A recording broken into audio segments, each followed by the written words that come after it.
Is any of this possible without the cow? No, I don't think so.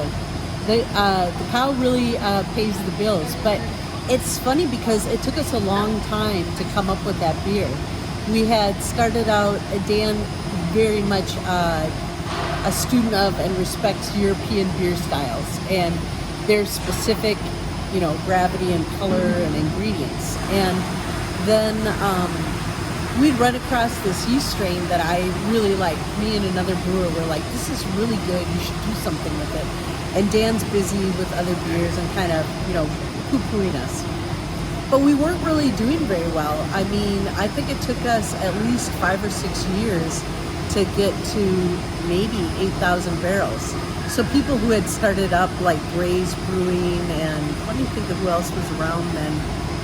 I mean, for sure, Capital Point, everybody was way bigger than us. And we were really concerned about paying the bills and making payroll.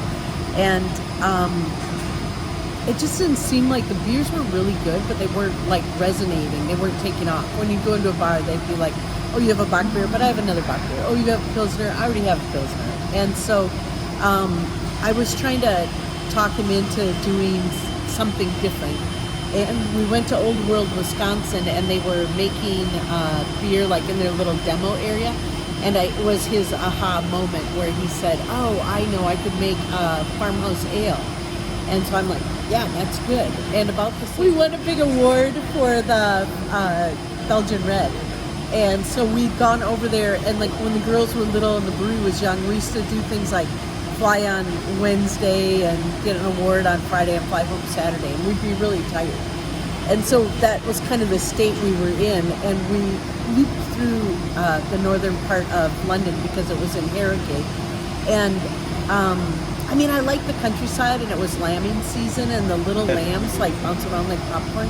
And I was tired, and I'm just like, oh my God, they're so cute, like repetitively. You know how that is when you're with your spouse. Like, really, how many miles are you going to say? How many times can you say that?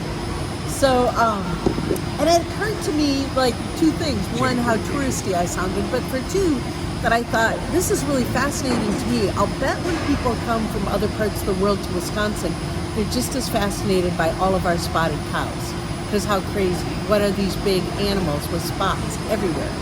And I just struck me as very funny. And I said, I'm going to name a beer Spotted Cow. And Dan was like, yeah, okay, let's find a hotel room. You need to go to sleep. But we came back, and then he had kind of, had this thought then later about this farmhouse ale. And was going, yeah, I think I'm going to make this. And I said, oh, that's a really good idea. Then this will be the beer I named Spotted Cow. When did you realize you had a hit with Spotted Cow? Not for probably at least a year, maybe more. Years, because we don't advertise, it takes a long time for customers to be asking for beer. And even now we have beers that are super popular, and we have a hard time getting space in bars and grocery stores because they're like, well, we already have Spotted Cow, we're not going to get Moon Man too. And you're like, well, it's the best-selling, IPA in the state, but like by far, I don't care. So it's just, it's just the nature of the beast. They're all independent, and they should be. But it was like more than a year, and initially, the wholesalers were not impressed. It was unfiltered, not their favorite style. Funny name, didn't like that.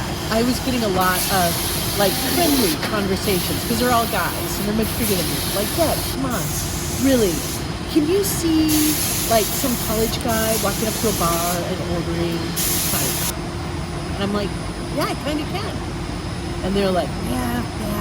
No, you should think about that a little more. Or I had a big wholesaler that wouldn't pick it up. Even we were almost 2 years into it, and I was like, hey, this beer is going and you need to start carrying it. Like, you're my wholesaler. You don't get to like abdicate distribution. And he was very blunt and said, what do you really think I'm going to put something like Spotted Cow on an invoice next to Anheuser-Busch? And I was like, yeah. Did they think it was a joke? I mean, they just didn't have any respect for it. Yeah. They've been in business for generations, I was in my 30s, and so for one, even now, who is this girl? Now it's like, who's the old grandma?